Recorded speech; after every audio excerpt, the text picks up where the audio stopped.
This time I'll call the August 23rd, 2018 meeting to order for the Dickinson County Commission. Would you please stand and join in the flag salute? I pledge allegiance to the flag of the United States of America and to the republic for which it stands, one nation, under God, indivisible, with liberty and justice for all.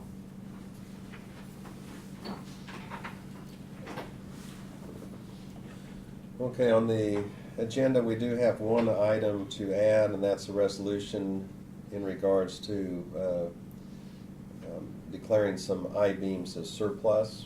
And with that amended agenda, I'll move that we accept that. I'll second it. So we have the motion and second. Any further discussion? All in favor say aye. Aye. Opposed? Motion carries. The consent agenda includes the minutes of August 9th meeting, minutes of August 13th canvass, the payroll of $347,731.35, wire payments, which is utilities, for $7,861.68, and abatements, $696.54. I move we approve the consent agenda. And I'll second that. Any other discussion? All in favor say aye. Aye. Opposed? Motion carries. Commissioner comments. Laverne, we'll go ahead and start with you. And obviously Craig is gone today at another meeting, and so there's just two of us. Well, I have several things to report on. It seemed like, for one thing, the rain over the county the last 2 weeks has really been a boost for the farm economy, and we did have our county agent in here this morning and was visiting about that, and it's like every inch of rain that we get's probably more than $1 million in boost to the farm economy with the crops yield that will increase. And we were getting in a desperate situation where the fall crops were not going to do very well, but in my opinion and James's opinion is that, like I say, it's not too late. I think we have soybeans and milo crop that could come in and really maybe still do a good yield. So, like I say, you don't realize how important rain is as far as the farmers are concerned, and the amount of dollars that's involved in raising good crops. I also had yesterday down at I had my juvenile detention meeting down at Jackson City, and the Secure Care has already started, and there's one that gets started the 1st of August, and they were just a few days late getting started from that, but they already have 6. It's for males only, and there's 6 already, and we got capacity for 12, and he thought within the next few weeks probably be up to capacity, and that is going to be funded through DCF, and so we have a source of revenue there that we haven't had before. And like I say, it's kind of a new program, and it's we got to tour it yesterday. The teacher that the Jackson City School District had hired to be there was there, and they were doing their coursework, and like I say, it was I think something that DCF is really wanting to promote. And like I say, it's basically for kids that won't stay on their own in placement, and there they don't have a choice. They can't leave, and apparently these appointments are for 60 days, so it's kind of a long-term deal. And if they do well and they work out where they can go from there, then they will get out. And if they're not doing very well, the judge can declare that they're there for another 60 days. So, like I say, it's not like they're just there for a few days. So, anyway, we was glad that we got that program started over there now. And as most of you know, Lynn and I did go back to the Washington, D.C. Last week on Wednesday, Thursday. And I guess the significance of that was that no other administration had ever done this before, as far as asking county commissioners to come back to a conference. And also mayors of larger cities were also invited to that. So we was in the group with Kansas and Nebraska. We were the 25th and 26th state that so far this year that has gone back, and so they plan on trying to get all the states invited, maybe by the end of the year if they could. And like I say, in my opinion, it was probably one of the best conferences that I've ever gone to. I guess it shows that, and a lot of the speakers there have brought this out, I think, that they want to work more closely with the people out in the counties. They, I think, realize that we're the ones that have the closest contact with people's needs in the counties, and they, like I say, instead of trying to do everything from Washington, D.C., that they would like to be our partners and help us. And they did give us a contact list, which I'll give to you. Right, there's a contact list of the different departments that we can contact, and it's got a person's name, a telephone number, their email address, and they say that these people will talk to you, and I think we should kind of test it out if we have a concern about something in one of these departments, that we do contact these people and just see how willing they are to work with us, because a lot of times we don't get a real good response back. And like I say, this is a list that they put out so that we do have a contact person and a number that we can call. And I think it was significant that we did go back to that conference, because it showed them that we had an interest and wanted to work with them also. And so I feel like I say, it's something that has never been done in history before, so hopefully this is a good change, and we have better correspondence with them and be able to express our needs out here back to them. So some of the ones that were given remarks was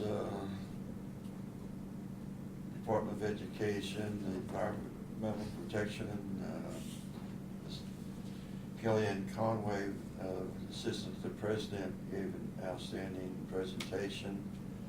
Secretary Ben Carson with the Housing and Urban Development, I think, in my opinion, really gave an outstanding presentation. He's grew up in a slum area, and he said that he understands really what poverty is, and a lot of his job is working with housing and urban development, and he claims that he sees a lot of the downfalls that's been in the past. He understands moving forward how he wants to change things, and he did make one comment which I just have to pass along, because he understands poverty quite well, and he said there's really only three things that you have to do.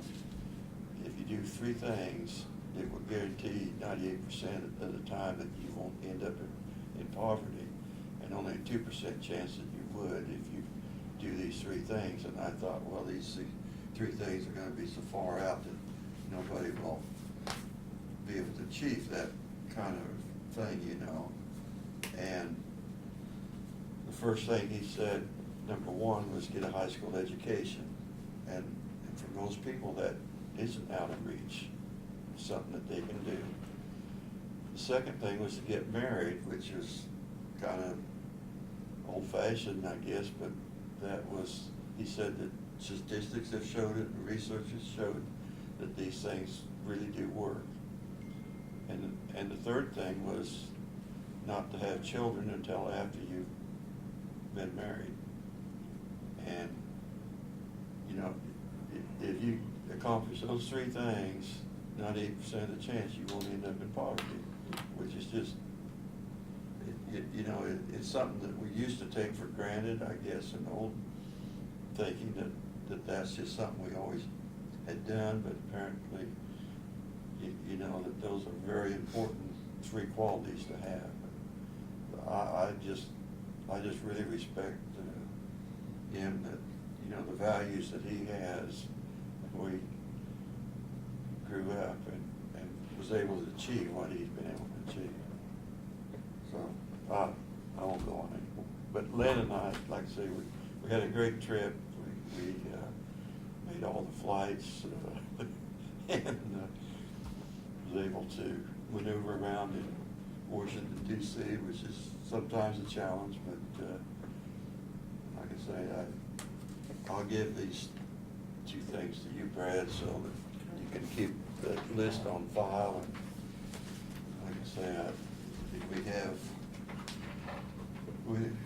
I think we should maybe make more of an effort to contact those people if we have issues that they can help us with. Just see how the process works in the future. A couple things I'll just kind of mention about this too, as far as on the trip to DC. I have been to quite a few conferences, and I've been back to DC, and by far this was very well thought out, lots of great information. I thought we would have a briefing from the White House, that they would send some of their staff members over, and as Laverne mentioned some of the names, you know, here's some of the cabinet was showing up in some cases, and Kellyanne Conway, the spokesperson for the president, and then Dr. Ben Carson, I'd heard him speak before, and you know, certainly is a great fit, and then Vice President Pence stopped in and visited with us also. One of the things that I kind of thought was interesting when they, for example, they mentioned the tariffs, and they said, you know, there's gotten a lot of headlines on what's going on with the tariffs, and they said it's a lot more complicated. There's issues that do not come out on bullet points and headlines, and so they kind of offered some insight on that. One of the things that kind of stood out for me, because they took questions and answers, and of course we're pretty much a rural economy, and so we had a lot of commonality with Nebraska on that. And we had one of our fellow commissioners, Sean Tassett, he's out at Ford County, and they have a ranch cattle facility at Spearville, Kansas. And he had brought up the fact that sometimes on disaster payments and things to help out, that it can take a year and a half for something to take place. And they just kind of made this statement that the person that he addressed that to, that really wasn't an acceptable response time, and that's one thing that they're very dedicated on. Let's just cut the red tape and not zigzag around, and you know, let's get solutions, you know, to some of these problems. Another closer to home, someone from Harvey County mentioned the shooting that they had at Heston, and they had a similar type of example. There were supposed to be some federal funds that were going to come to them and to help them because they not only had, you know, loss of life there, but they had people injured. They had families impacted in a very emotional way. And he said the funding to take care of and address some of those issues, he said it's just taken forever for it to come through. And, you know, once again, they took notes and said, you know, we need to look into this. We need to get things like this done more quickly. And I think that's one of the frustrations that many of us feel. We experienced that in our county with FEMA. Some of the obstacles in just trying to deliver a service and respond to problems and so on, and funding, you know, that the timeliness just isn't there. And so that was something I thought was kind of interesting, because they did give us the emails and phone numbers and said, you know, here's where you call direct. And I did send an email, or actually a text, to one of the organizers of the event, and had an immediate text come back that's in response. And so I think we probably, if we do have some issues, we should probably, you know, take it up with them direct with some of the listing that we have there. And so that's pretty much kind of my summation of that. I guess the other thing, we did a White House tour, and you know, when you see the White House, you still can't, it's hard not to remember 9/11 and think about that was one of the targets, and that probably still is one of the targets of people. And it's, you know, it's a national treasure, rich in history. And you know, as you walk through and see some of the things, that the various rooms, and know all of the unique events that have taken place there from our years of history, it is certainly a privilege to go through there. And that was something they emphasized, which I know sometimes you have the rhetoric, but I think they're trying to change the course on some of this. They just mentioned, you know, the White House, it belongs to the people of the United States. And so I like the attitude that was being conveyed there. I'll switch gears to earlier this morning. We had James Coover come in, and Laverne had kind of touched on that, on his comments as far as the rain and the value that offers, but also he mentioned that he has offered his resignation, that he has an opportunity to do some similar work in southeast Kansas, where he's from. And so we'll be faced with that vacancy here a few weeks from now. Leah Hearn came in regards to one of the resolutions that we're going to be discussing and probably take action on in the licensing department.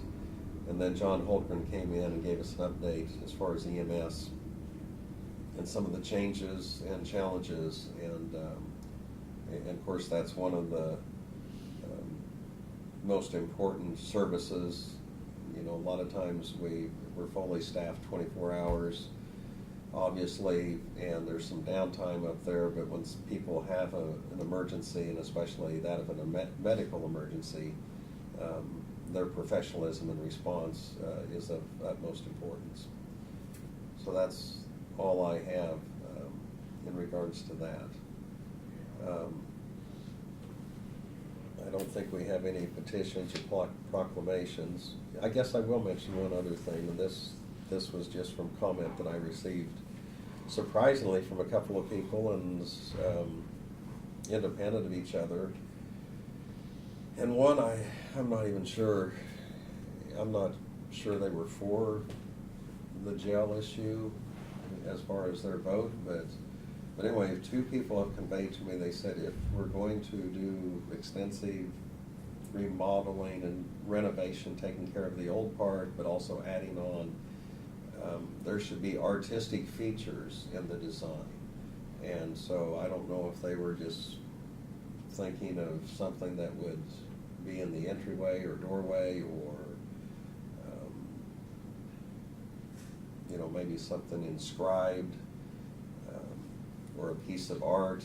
But, and one, I think, they actually kind of referenced over at Salina, that they have some things at their city county building. So I thought it was kind of interesting that they said, don't make it just a box, you know. It's for history, or it's, you know, it's for time to come, and, you know, put something significant involved that. So I don't know if we'll hear other feedback on that, or what the thought would be on that. And I reminded them, sometimes those things cost money, so keep that in mind. I know a few places have a percentage added to their structural fees for things like that, and then when it comes time to actually doing it, it's, you know, is the value there to do that, or the importance? But anyway, it was a comment I received, so I did want to pass that on. So I guess at this time, we'll go to reports from county officers. Brad?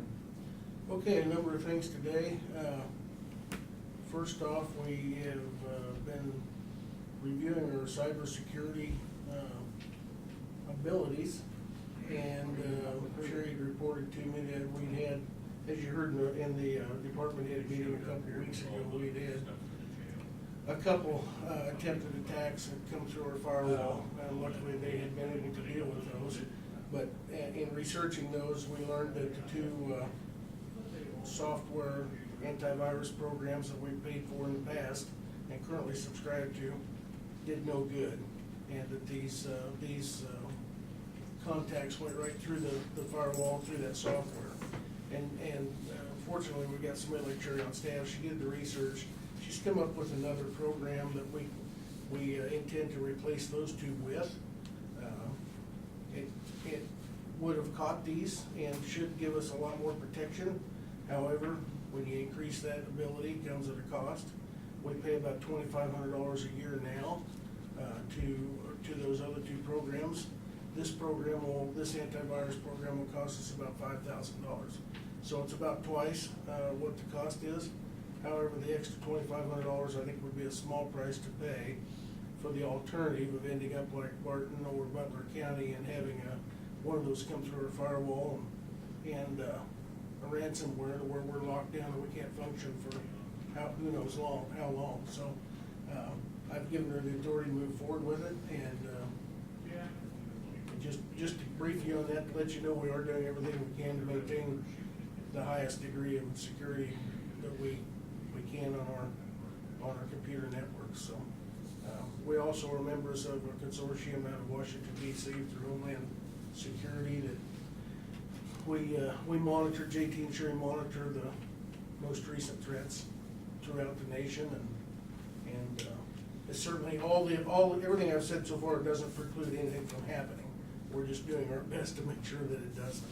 I try to filter that out.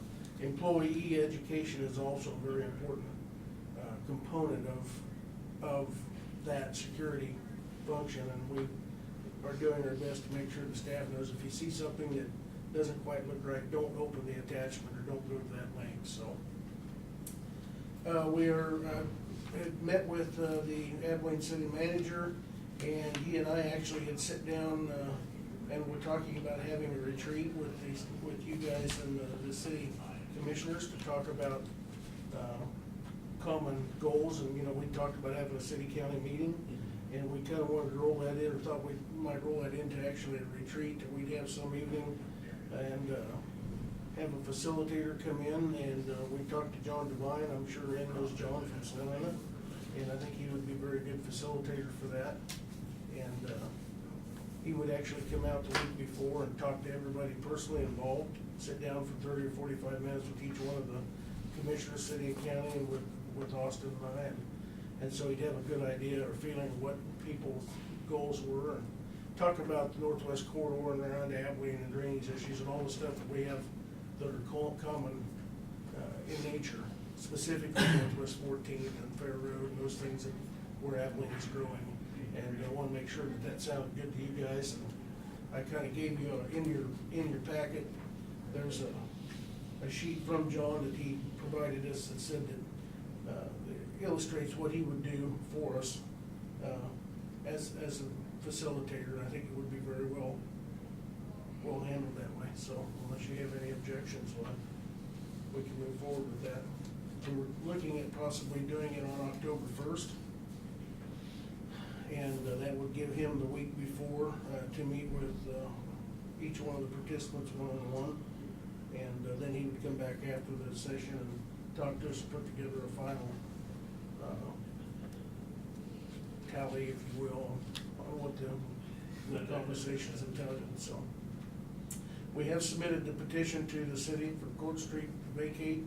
We are getting one more signature from one of the neighbors, but the paperwork's been submitted and that process is underway. I'll kind of come back to the jail project in a minute. We purchased diesel fuel earlier this week, and obviously got the low bid of $2.49. The Sheriff's Department wanted you to know that they're arranging an extradition from Allegheny County, Pennsylvania, at a cost of $1,340, which will be taken out of the diversion fund.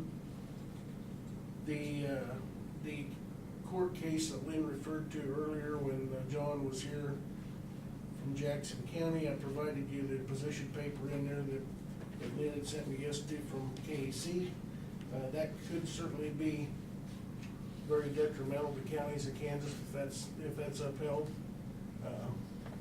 But I think I emailed it to you yesterday as well. So Lynn, was the KC, they were gonna go ahead and move forward as a participant now, I assume? They are. It's going to be part of the agenda of the board meeting, and they also are talking to the League of Kansas Municipalities on that, Okay. because both would be impacted as far as law enforcement. And actually the KCA is, probably will go ahead and put money towards the appeal and some of the cost. Okay. Just a couple quick things on projects. The Eden Road Bridge project is nearing completion. Probably sometime a day or two right after the holiday here next weekend, it should be open. John and I were out there earlier this week and looked it over, and it looks really good. You guys are doing an excellent job.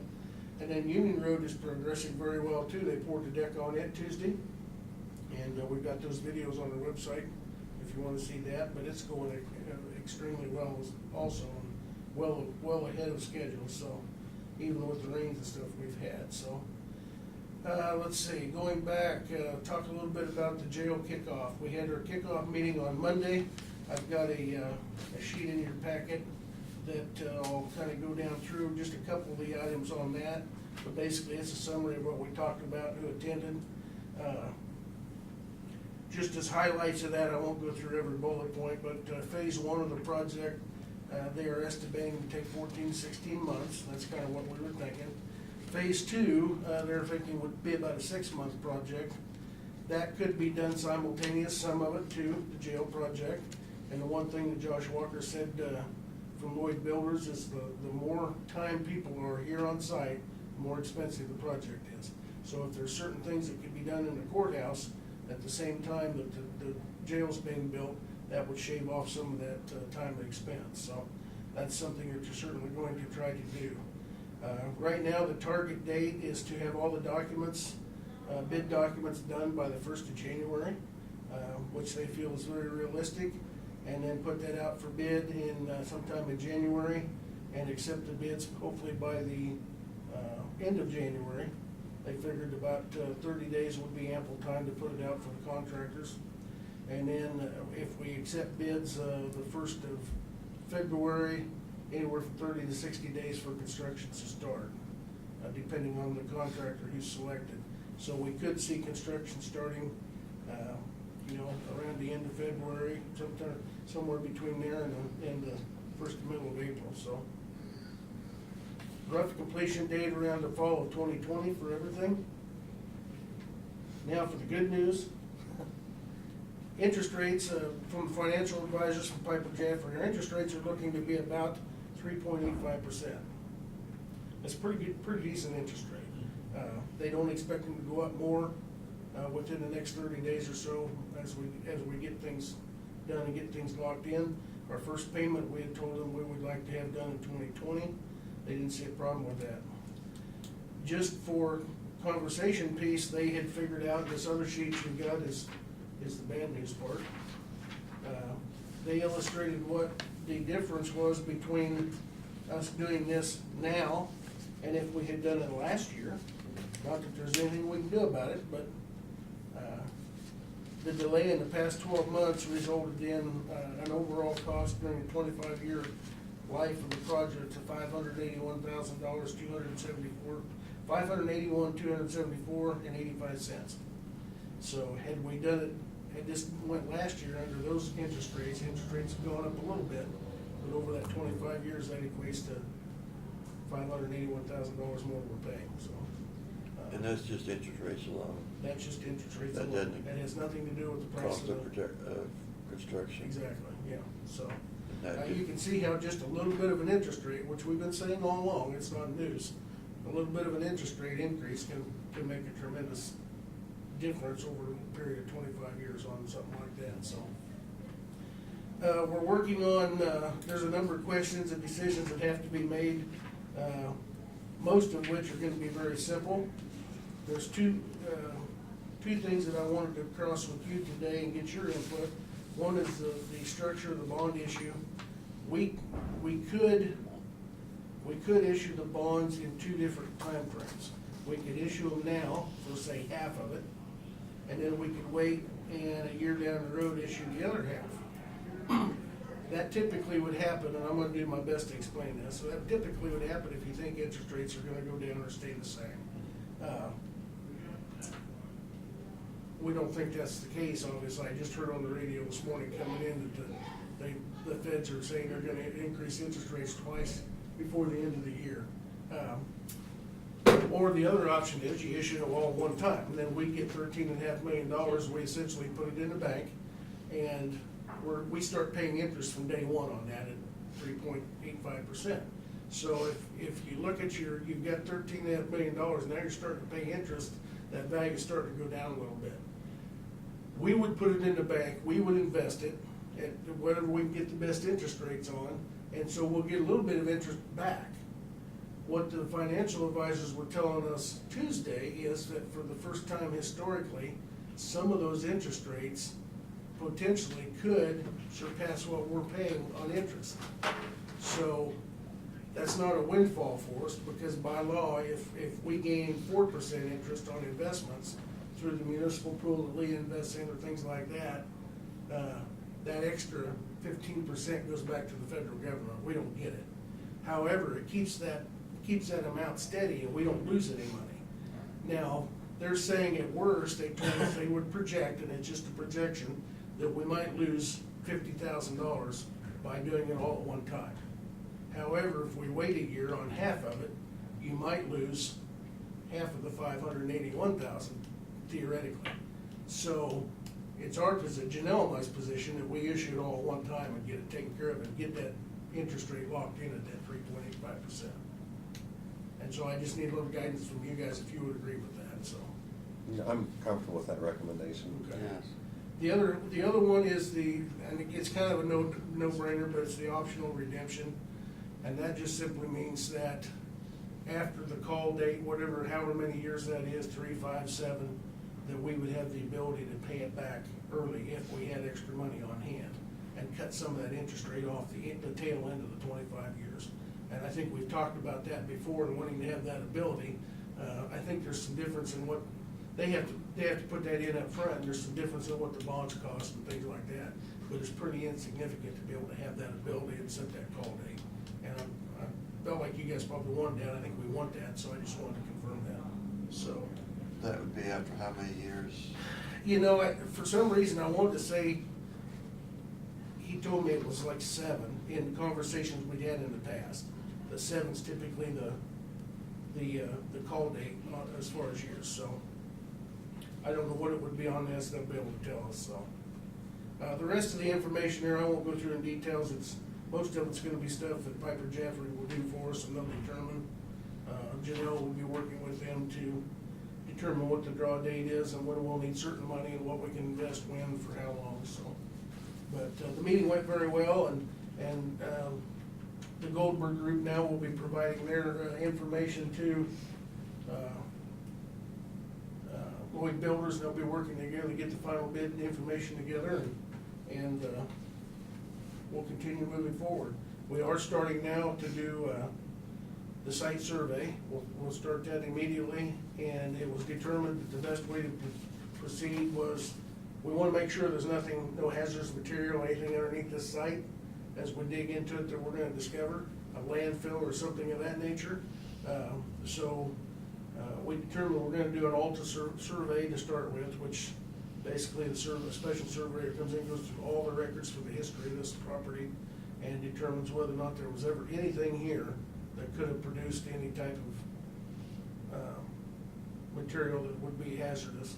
If that comes up clear like we suspect it will be, and then we'll just move forward from there and not pay to have the level 1 environmental work done, so which would be rather expensive. So that will tell us whether or not that's needed, so everybody at the meeting seemed to be comfortable with that, so. Any questions on that part? Let's go back to that, locking in that interest rate. Yeah. How soon, did you state that it'd be to almost the end of the year before we could do that? No, that would be the next 30 to 60 days. That could be done in the next 30 Yes, days. yeah, we'll lock it in. Now, if we Okay. wanted to split it, we'd lock in the first half now and wait until a year to do the second half. But that really would be more advantageous if we thought interest rates were on the decline. Right. And certainly that's not the case, so. We've been very fortunate. They've held pretty steady. They've gone up just slightly in the last couple of months. But I think they're almost certain to see them go up, whether it's the next, I said that a year ago, and they've gone up a little, not as much as I suspected they would. But I think you're almost certain you're gonna see them go up a little bit more here in the near future, so. It's still $500,000. So $500,000, yeah, that we lost, so. Yeah. Yeah. So, but, you know, it's Well, not like we didn't project it, so. I guess I'm a little curious on the rate that you get. Isn't there something about how they evaluate the person that's taking this bond as far as the rate that you're gonna get? There's a lot of variables, and I can't begin to tell you what they are, Laverne. I Well, know that that's- a lot of it depends on what our bond rating is, which we don't know yet. That'll have to come from Moody or, you know, one of the bonding rating companies, and they hope to have that in the next couple of weeks. He did give us a list of a lot of other counties, and they're all over the board in Kansas, that have done bonds in the last year or two and the way they were rated. I mean, a AAA rating being the best would give us the best Yeah. bond rate, or percentage rate, interest rate. If we're AA or AA minus or whatever, you know, it starts going down, and that means there's a little more risk, which a little bit more risk equates to a little bit higher percentage rate, so. My understanding is that 3.85% is an estimate on their part. It is. It could come below that, it could come higher than that. Depending on our rating. And, well, And what it is when the And- day they actually sell the And the bonds. day the activity of those that want to participate in the bond, and I can think of some previous projects sometimes where we would see this, and it could fluctuate on projects from various municipalities, and so, you know, you don't know. It's a guesstimate. It is the best guess on what they have today to work with, and what they think our rating will be, and nothing's locked in until the day they sell the bonds, so. And so they're working hard. I provided you 2 copies of resolutions that we'll have next week for your meeting, for the people. We'll have a PBC meeting next Thursday morning, and that'll start that process. And from there on, there'll be a lot of paperwork, as, you know, we had with the health department. I guess that was before your time too, even, but there's a stack of paperwork that you used to sign your names for a while, so. But our bond attorneys provided that for next week, and the process starts, so. Okay, do you have any other questions, Well, Vern, or? I'm just glad that we're got this far along with it already, and like I say, hopefully I'll feel more comfortable when we get When it's an actually interest locked rate. in, you When bet. an interest rate is locked in. Oh, moving forward. The one other thing I had is that the long sheet in your packet, Economic Lifelines is kind of a consortium of different groups throughout Kansas that work towards the economic well-being of the transportation industry in Kansas. And they have a new director, and they're going out to a number of places around Kansas over the next couple of months and having meetings. And they have one coming up September 6th in Salina, and then basically a public hearing for people to voice their opinions. John Goff has put together this information that he feels is beneficial and what should be shared with them. And he would be more than glad to go to that meeting, and I think it would be extremely beneficial if one of you guys would want to attend that with him as a commissioner and the elected official, and introduce him and make the comments on behalf of Dickinson County that we feel like transportation is extremely beneficial, and the funding that comes with that. And I gave you that paper just as a brief as to what we would submit to them. If anybody is going to attend, we need to let them know by Monday and submit the information to them in writing, and this is what we would submit to them. So if that's something we feel would be beneficial, the legislature and the governor, and they rely heavily on some of the opinions of the Economic Lifelines Consortium, and they're thinking there are a number of them that sit on that panel as well, so I think it'd be well worth the time, since it is in Salina, to go over. And we don't need to know who's gonna go yet, but we would like to submit it, and John can certainly go by himself, but I think it'd be very beneficial to have an elected official there with him, so. And I'll have him submit that unless you have any objections, so. No, I think it'd be good for them to submit, and I'd have to check my schedule, and could be that Yeah. Craig might be able to go, or you could. or- Yeah, I would be interested. September the 6th, you said? Yes, September 6th, but I can I'll send you the more details on it, here tomorrow or something. I'm not sure where it's at yet, I think they might be in K-State Salina or something, so. Yeah, last thing I would mention is that, we do have a meeting next week up in Bennington, the Regional County Commission meeting. And, I'll probably leave here about 5:30, if anybody wants to ride with me, you're welcome to do so, so. Okay. And we'll have a PBC meeting next Thursday morning during the work session, so. Okay. Doug, I have you next, but I might mention, Barb had left a note on some of the papers we have to sign here, and it said if Counselor Have Doug these Thompson signed? is Okay. here, have them signed, so. And on mine, you've seen the pleadings on the tax foreclosure. We would anticipate that there would be some of those that would be paid off before we get to the point of judgment or to sale. And Brad's already filled you in on the Jackson County case. That's, I feel like the county's position is very solid in that case. We'll see, because that would be a budget problem. Those kind of hits, it's always been an ongoing struggle with who absorbs that cost. In this case, Stormont Bell or the county. And any trained officer would know the risk involved on when to place somebody under arrest that's in need of medical treatment in those circumstances. And so that's going to be an issue that the court's going to address, but it's an extremely important one for the counties. So I'm glad to see that Dickinson County is joining in support of the league in that matter. That's all I have. Okay, thank you.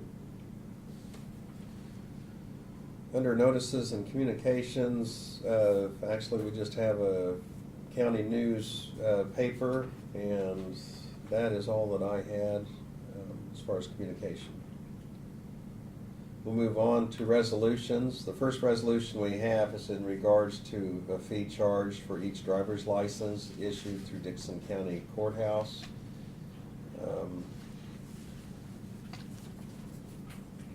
Leah, since you're here, would you want to give just a little bit of a summation of what that involves? But I think this would be a good opportunity to mention when someone comes in for a driver's license, some of the information they need to have, and how this is added to the length of the process and time that your staff puts into it, or you do. Okay, so on driver's license, since December of 2009, the county has charged $2 fee. So now we are wanting to increase it to the $4, which helps provide for the county's cost in having a driver's license in our county. And the changes that we have seen in the past just year is the Real ID Act that is going to be in effect October of 2020. They need to provide additional documents like current passports, certified birth certificates, certified marriage license, proof of Social Security, proof of residency. And it's documents that we have to scan and make sure that we have the correct documents that are actually certified. So a lot of time consisted in this, and even the process of getting your driver's license after being in our office, of receiving it in the mail. So having some issues with customers getting those and the time that it takes. So possibly sometimes we have customers coming back and we're investigating why they didn't receive their driver's license. So that's kind of a different process than we've had in the past, but very important that if people want to fly or go into federal buildings, that they have the Real ID. Something you mentioned in the work study too, and this isn't something that you handle, it doesn't come from the county office, but the notification they receive, it comes from the state that it's time to renew your license. And occasionally there's instances where people are not receiving that notification, so the responsibility to take care of that is with the individual though. You need to look on your license and see when your license expires, and if you don't have any notification to renew on your own volition, you need to come in and Correct. take care of that. Yes. So the yellow postcards that come from the state to renew your driver's license, some people do not get it. Maybe it's because their address changed and they didn't change their address. So people need to look, and they can renew their license up to a year before their expiration date. So.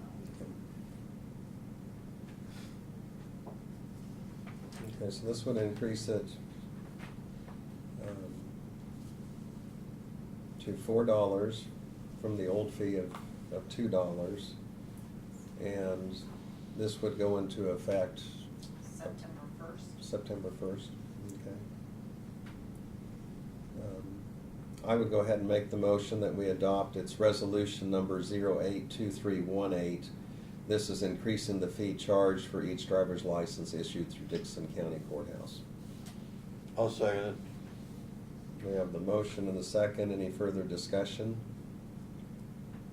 All in favor say aye. Aye. Opposed? Motion carries. There's a place for you to sign.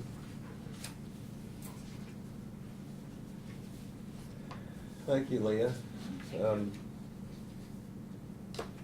I guess if someone doesn't have a driver's license where they need to have a testing for the license and so on, that's done, Salina is the closest place? That's Salina Junction. So if people have questions, they can always call our office and we can help them so that they have the numbers that they need to get there, or what they may need to have to get The their booklet to driver's study license. or whatever? Is there a booklet for them to study? Yes, we have those in our office too, so. Everything you wanted to know about it, Leah knows it. They may change it tomorrow. Yeah, stay tuned. Okay, well, thank you. The next resolution we have is to grant a petition to detach lands from the Dixon County Fire District. Brad, do you kind of have a summary of what this involves? Yes, back 2 years ago when we created Rural Fire District Number 2, which basically was the Hope Fire District, or Hope Fire Department coverage, we included 9 sections of property in Union Township. that was and is their response area and their coverage area. However, Union Township contracts with Fire District Number 2, or at that time with the Hope Fire Department, to provide fire protection. And so what we essentially did when we made that fire district the same as their coverage area is we now have people in those 9 sections that were paying taxes to Union Township for fire protection, and now to Fire District Number 2 for fire protection. So they were getting double taxed. So by passing this resolution, we have a petition attached that's been signed by the right number of voters, and in that area, we are removing those 9 sections in Union Township from the fire district, so that they will not be paying taxes for fire protection. They are already paying it through Union Township, who pays it directly to the fire district. So there's no change in coverage, there's no change in protection. It just takes away the element of us taxing those people who live in those 9 sections. So we're kind of cleaning up an error that we made 2 years ago in oversight, so. Okay. I'll move that we approve resolution 082318A. I'll second that. Any further discussion? All in favor of that motion, say aye. Aye. Opposed, motion carries. And there's a place for you to sign, Laverne.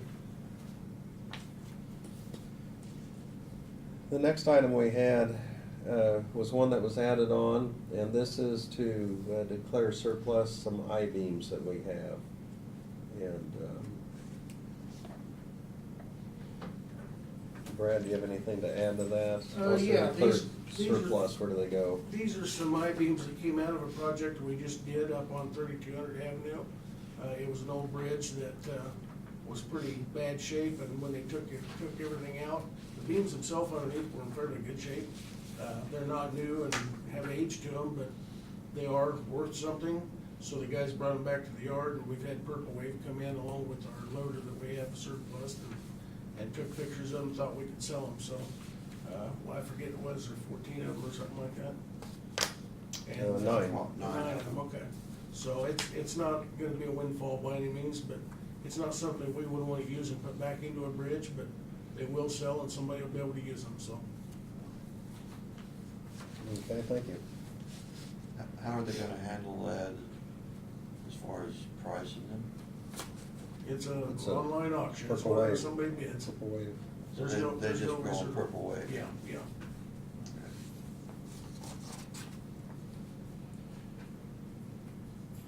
I move that we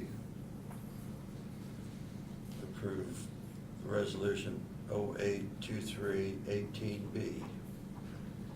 Okay, and I'll second that. So we have the motion to approve that resolution. Any further discussion?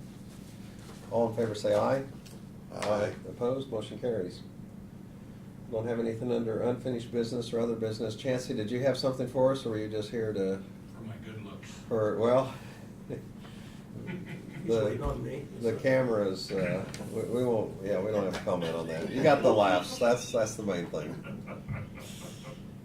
Okay, if there's no other items, I'll move that we adjourn. I'll second it. Have a motion and a second. All in favor say aye. Aye. Aye, we're adjourned.